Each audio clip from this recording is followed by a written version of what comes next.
वो भवानीपुर छोड़ देंगे। हाँ, चूंकि ये धारणा बनाई जा रही है टीएमसी की तरफ से, लेकिन बीजेपी ये कह रही है कि क्यों छोड़ेंगे, ये कलकत्ता की सीट है और ममता बनर्जी को अगर हरा के जीतते हैं तो यहीं से रहेंगे वो। तो ये एक दुविधा हो सकता है कि कुछ लोगों को, वो एक फेंस पर बैठे लोगों को शिफ्ट करे इधर उधर। मुकाबला नजदीकी हो गया है और बहुत दिलचस्प हो गया है। अच्छा, हम तो अपने, क्योंकि रिपोर्टर्स की भी रिपोर्ट भी जो देख रहे हैं, तो दर्शकों के लिए बड़ा इंटरेस्टिंग है जानना कि शुभेंदु अधिकारी भी जो भद्र लोग हैं वहां उनको डायरेक्ट कनेक्ट कर रहे हैं, डायरेक्ट उनसे बात कर रहे हैं और ये कह रहे हैं कि हमने जो अर्बन रूरल इलाके हैं, ग्रामीण इलाके हैं, वहां पर तो लोगों ने हमें वोट दे दिया, लेकिन अब हमें आपका वोट भी चाहिए।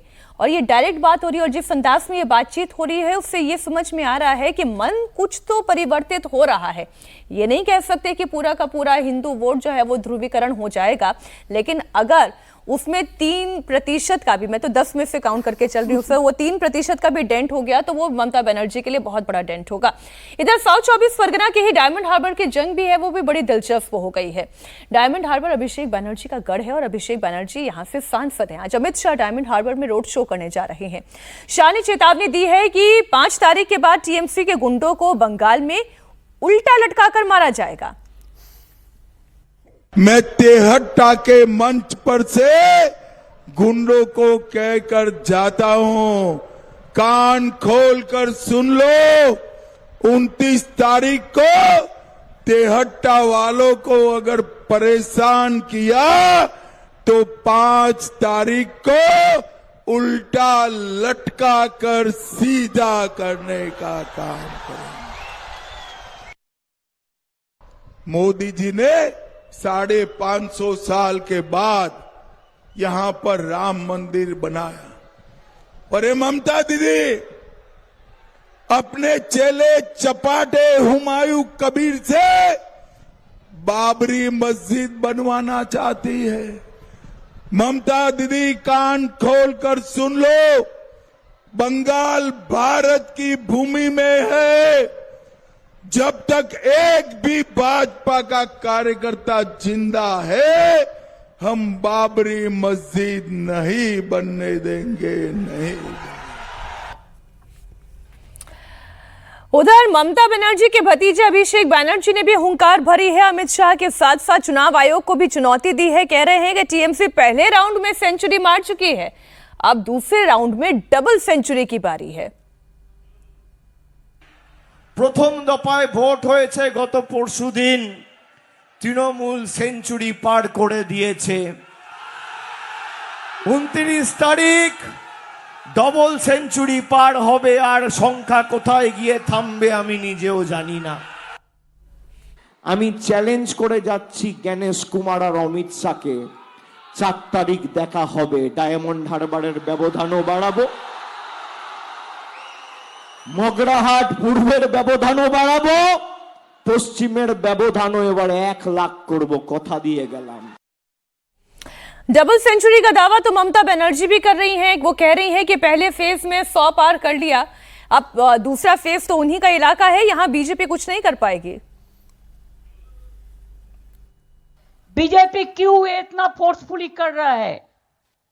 फर्स्ट फेज इलेक्शन में 100 सेंचुरी हमको हो गया और सेकेंड में हमको ये सब हमारा एरिया है, जितना भी कोशिश करो।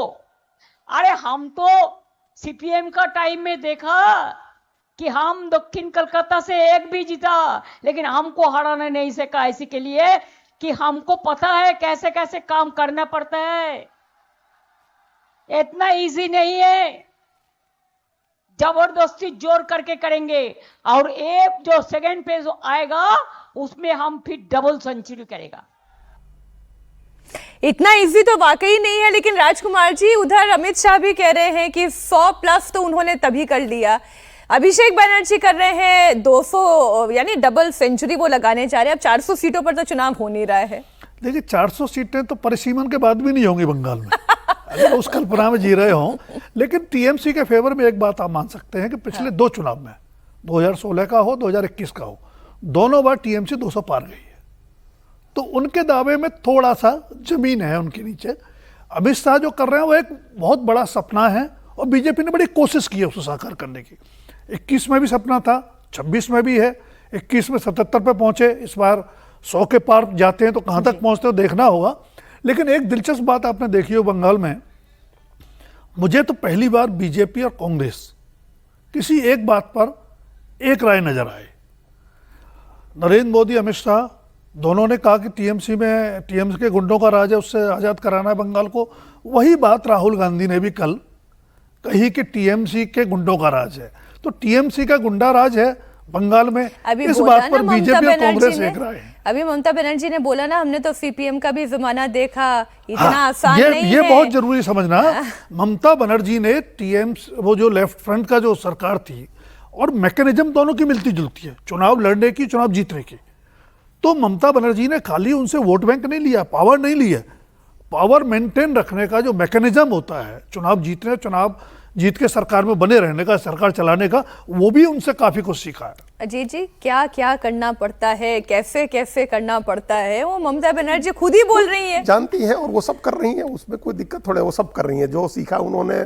और उन्होंने बीजेपी कर पाएगी। उन्होंने खासतौर से दक्षिण कोलकाता का जिक्र एक भी किया। सीट नहीं निकाला। हाँ, दक्षिण कोलकाता की बात की उन्होंने कि जब लेफ्ट पूरी ताकत में थी, तब भी दक्षिण कोलकाता में हमको नहीं हरा पाई, तो बीजेपी कैसे हराएगी दक्षिण कोलकाता में। तो वो दक्षिण कोलकाता में ही उनकी भवानीपुर सीट है, तो अपनी भवानीपुर सीट की भी चिंता है ममता बनर्जी को, वो चिंता अच्छा, भी सारी बात हो रही हिंदी में कह रही थी, और वो सारी बात हिंदी में कह रही थी, क्योंकि वहां 32% के करीब हिंदी भाषी हिंदू है, जो हिंदी बोलने वाला हिंदू है, तो उसको भी एड्रेस कर रही थी वो। और कोलकाता, ये जो दक्षिण और उत्तरी कोलकाता हो, या ये प्रेसिडेंसी का पूरा इलाका हो, या फिर उसको ओवरलैपिंग हो जाएगी अगर हम लोग ग्रेटर कोलकाता और फिर प्रेसिडेंसी अलग अलग कहें, तो इस इलाके में हिंदी भाषी मतदाता भी काफ़ी अच्छी खासी संख्या में है। वो भद्रलोक को भी अपने एड्रेस कर रही थी। तो उनका कहना है कि वो चुनाव जीतने के सारे तरीके जानती हैं। लेफ्ट के टाइम भी दक्षिण कोलकाता का गढ़ उनका नहीं टूटा था, तो भारतीय जनता पार्टी उनका दक्षिण कोलकाता का गढ़ नहीं तोड़ सकती है। हम इसमें अभी जो सेकेंड फेज की 142 सीटें हैं, इसमें मीनाक्षी जी 3 जिले हैं, 68 के करीब सीटें होंगी, आप उसमें देखिएगा तो मिल जाएगा। उत्तर 24 परगना, नदिया और हुगली। हाँ, ये जो जिले हैं, यहाँ ही बीजेपी को 18 सीटें मिली थी। बीजेपी को उसको कितना मैक्सिमाइज कर सकती है।